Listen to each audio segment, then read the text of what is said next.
Each one of your children, think about it, they came into the world with their own personality, right? Their own likes and dislikes and quirks and preferences. Well, if you're a nana, that's true for your grandkids as well.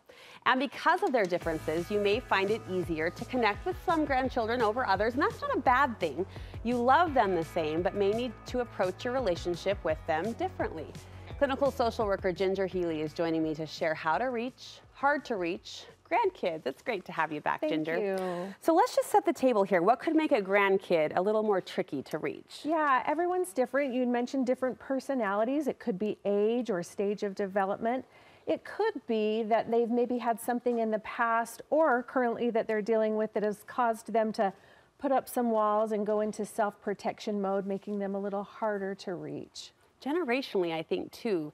I was always labeled as an old soul. It was never hard for me to connect with older adults or grandparents in this case.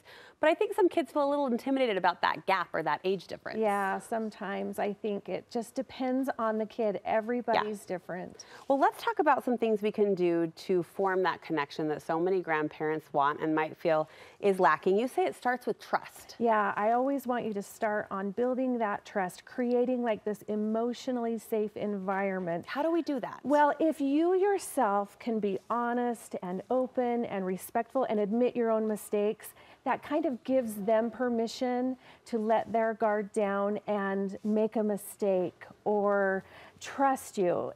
It's about predictability as well, knowing that you'll always be there, creating that safe environment emotionally. You say it's helpful for grandmas in particular to remember that emotions are contagious.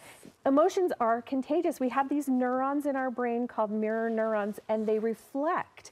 If you are stressed, feeling negative, dysregulated, the person next to you can catch that. Isn't that amazing? It's contagious. Yeah. So if you can be regulated, calm, and steady, they can borrow your calm. They can lean on your emotions, and you can create that feeling within them. Here's an actionable to do. You say if you're feeling a disconnect or you're wanting to come closer, get curious. Get curious. Put on your detective hat and notice and observe. What haven't you noticed about this kid before? What lights them up? What are their likes and their dislikes?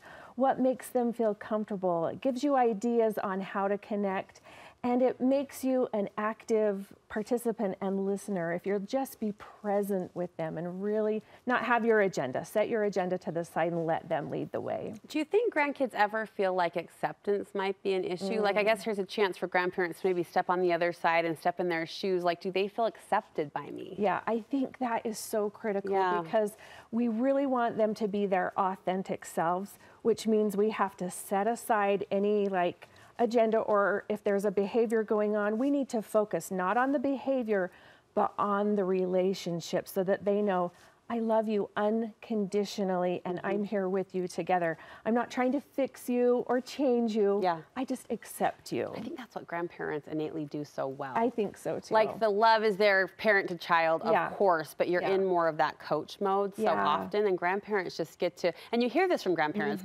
kick their heels up and just love, just you know? love, yeah, keep that up. Can I ask you, I'm thinking of like a read the room dynamic. If you're a grandparent and you're sensing this aloofness or this withdrawal from a grandchild, how do you honor that while still continuing to try? Does that make sense? Yeah, absolutely.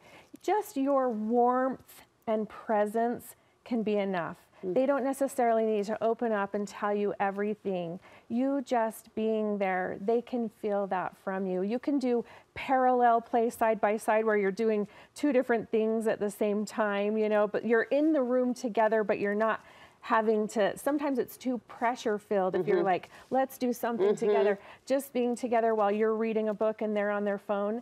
That is a therapeutic dose of presence, and that's enough. Sometimes we get worried that it has to be grandiose or big, but really it can just be a moment and your warmth and presence. A therapeutic dose of warmth and presence. Yes, that's enough. And for the non-talkative teenager, you know, I love how you describe that because you want to get nosy and have them just crack it open and pour it all out to you.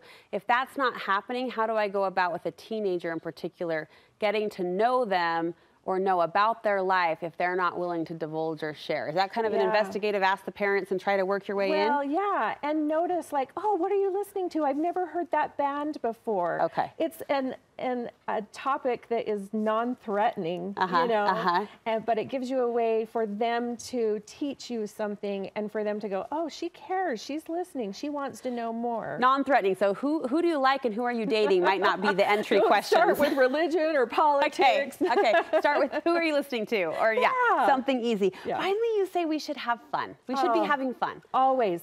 It shouldn't be like a reward. It should be a given, an absolute. It makes the nervous system feel safe. So then you can be vulnerable and open up, and the connection can happen. So just have fun and keep it light. Everything else will fall into place. But the fun needs to be there, and it can look different, you know, at every age, just keeping it light. I had a particularly close relationship with my grandmother, and I've cried about that and missing her many times here on this show. So viewers are like, here she goes again. But it's not unique in the sense that my cousins felt that too. And as I consider that why, like what about her was so charismatic and connective? It's everything you described. I remember her laughing so easily, like the fun, like you said, was built in. It was just part of her presence and her warmth. And you felt that. You felt that. You've given us some great advice today. You say it all really comes down to seeing our grandchildren. What does that mean to you? Who really are they? And having empathy for their struggles. Sometimes we think that what they're dealing with might just be a first world problem, but to them it's so huge. So honoring that, believing them, knowing that this is hard for them, having empathy for that, and being attuned to who they really are and what their needs are.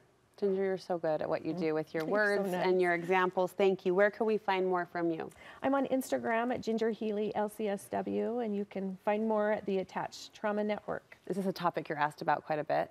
I believe it. Deal. We'll link you over to Ginger's Instagram so you can get more advice and inspiration, and maybe even ask her a question if you have one there too. Thank you so much. You bet.